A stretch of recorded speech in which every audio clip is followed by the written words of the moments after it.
तेरी सरकार, हाय हाय हाय हाय हाय हाय। आज लोकतंत्र का हत्या दिन दहाड़े इस सदन में आदरणीय स्पीकर जी ने किया है। राज्य सरकार के इशारे पर, झारखंड मुक्ति मोर्चा और कांग्रेस के इशारे पर आज बिना किसी दोष के जिस तरह से माननीय स्पीकर महोदय ने अपना जो व्यवहार दिखलाया है वो साफ दिखलाता है कि ये राज्य सरकार निरंकुश हो चुकी है। आज लोकतंत्र की हत्या करने वाली सरकार ने इस अभूतपूर्व काला अध्याय को रिपोर्टिंग करने से पहले तो यहाँ के जितने भी हमारे पत्रकार हैं उनको आने से रोका आज सदन के अंदर।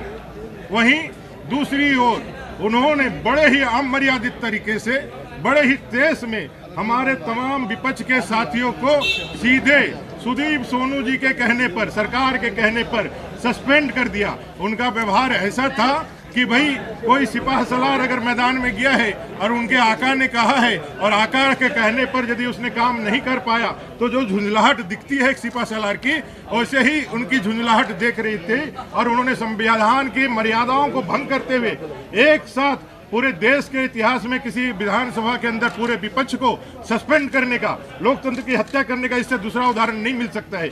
आज आप लोगों ने देखा होगा किस तरह से पाकुड़ के गोपीनाथपुर जाने से आसाम के सीएम और हमारे सह प्रभारी हेमंत बिस्वा शर्मा जी को भी रोका जा रहा है। वो गोपीनाथपुर अब झारखंड का हिस्सा नहीं है, वो देश का हिस्सा नहीं है, वो बांग्लादेश का हिस्सा बन गया है। ये सरकार दिखाती रही है तुष्टीकरण, वोट बैंक की राजनीति। और युवाओं के सवाल पर, जिन युवाओं को 5 लाख बेरोजगारी, 5 लाख रोजगार और 5,000 बेरोजगारी का भत्ता देकर वायदा करके सरकार आई थी, जिन अनुबंध कर्मियों के परमानेंट करने का भरोसा, चाहे वो पारा शिक्षक हो, सहायक अध्यापक हो, पोषण सखी हो, आंगनबाड़ी सेविका सहायिका हो, बीपीओ हो, सीआरपी हो, या फिर संविदा कर्मी सारे, कंप्यूटर ऑपरेटर सारे, डाटा ऑपरेटर सारे, मनरेगा कर्मी सारे, अराजपत्रित कर्मचारी सारे, इनके ऊपर उनका कोई जवाब नहीं है। और ये विपक्ष की आवाज जो झारखंड की आवाज है, उस झारखंड की आवाज को दबाने के लिए एक तो बाहर जब रहता है तो आदिवासी युवाओं को इस सरकार के तानाशाही के लिए उनको लाठी से,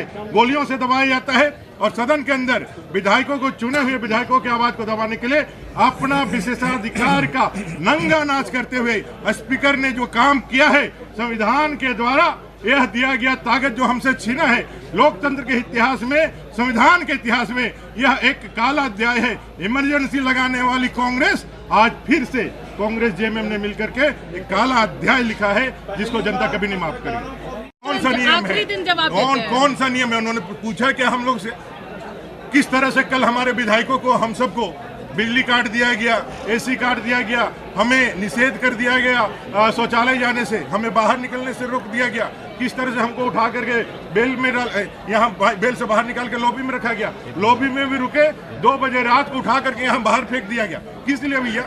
ये कौन सा कानून में लिखा हुआ है? अरे कौन सा ताकत आपको दिया हुआ है? ये बपोती नहीं ना आपका, ये विधानसभा। इनको लग रहा है कि उनको रजिस्ट्री मिल गया है, उनको किसी बाईसराय ने यहाँ रजिस्ट्री कर दिया है और यहाँ बैठे हुए। ये आपकी बपोती नहीं है, ये भारत के संविधान और लोकतंत्र का सबसे बड़ा मंदिर है और यहाँ जनता ने चुन करके हमको भेजा है। आपके कृपा से हम लोग नहीं आए हैं और ये बात आपको समझना होगा। और जिस तरह से आपने अपने अधिकारों का हनन किया है, ये जनता भी देख रही है और आपको उखाड़ करके बाहर फेंकेगी और बाबा साहब आम्बेडकर के संविधान को यहाँ लागू करा के रहेगी।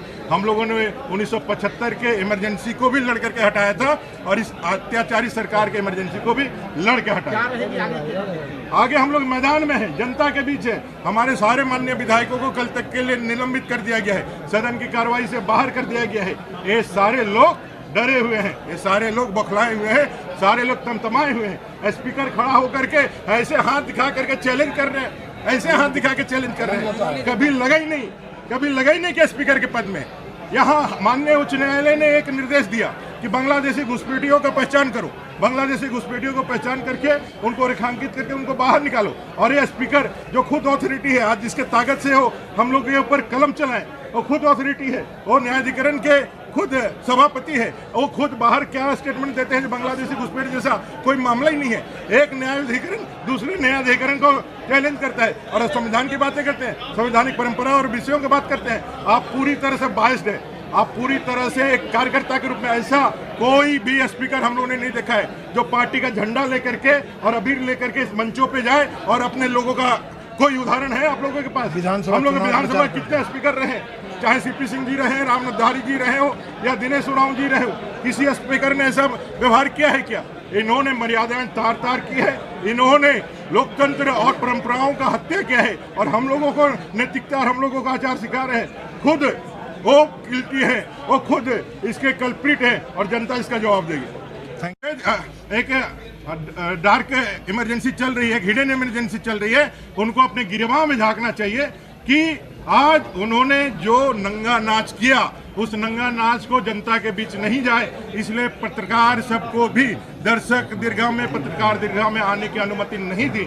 ये साफ दिखलाता है कि यहाँ लोकतंत्र समाप्त हो चुका है, यहाँ तानाशाही सरकार है जिसने अघोषित इमरजेंसी लागू कर दी है और हम सब भारतीय जनता पार्टी के सारे विधायकों ने एक कसम खाया है कि जब तक इस सरकार को उखाड़ के नहीं फेंकेंगे, युवाओं को उसका न्याय नहीं दिला देंगे, युवाओं के लिए यहाँ के अनुबंध कर्मियों के लिए 1 या 10 विधायक भी यदि हमको छोड़ना पड़े, उसको त्याग करना पड़े, तो हम भारतीय जनता पार्टी के विधायक इसके लिए तैयार है। इस संकल्प के साथ हम मैदान में जाने वाले हैं। उनकी मर्यादा, जो स्पीकर महोदय बड़े बड़े बातें कर रहे हैं, उनके मर्यादा वीडियो हमारे पास है, आप निकाल करके देख लीजिए 2014 से 2019 और विधायक के रूप में उनका आचरण देख लीजिए। बड़ी बड़ी बातें कर रहे हैं, संविधान की बातें कर रहे हैं। उस समय स्पीकर थे दिनेश उरांव जी, माननीय दिनेश उरांव जी, किसने जूते फेंके थे उनके ऊपर? वो आदिवासी नहीं था, एक आदिवासी के ऊपर जूता फेंका, तब तो किसी को नहीं सस्पेंड हुआ था। हम लोगों ने तो कुछ किया क्या? जूता फेंका क्या?